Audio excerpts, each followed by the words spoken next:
This is the Techniks ShrinkPRO, and if you didn't know, the Pro stands for professional.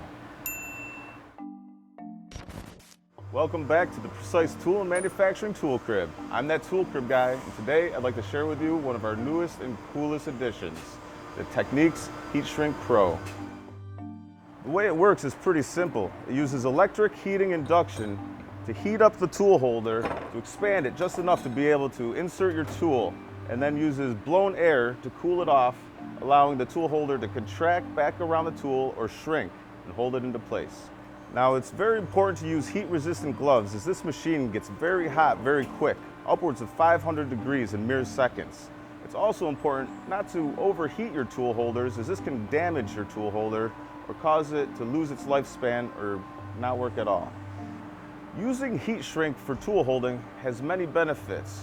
For one, it provides fast and easy loading and unloading of tools into and out of your tool holders. It also provides little to no run out so that your tools can last longer and be run faster than ever before.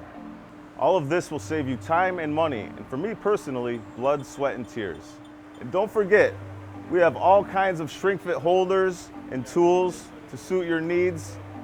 We've got the big shrink fits, we've got the little shrink fits, the Cat 40s, the Cat 50s, shrink fits on shrink fits. Thanks for watching. I hope you've enjoyed this content. Please consider subscribing or crashing that like button. Visit our website for more information. I'm that tool crib guy from Precise Tool and Manufacturing. Have a good one.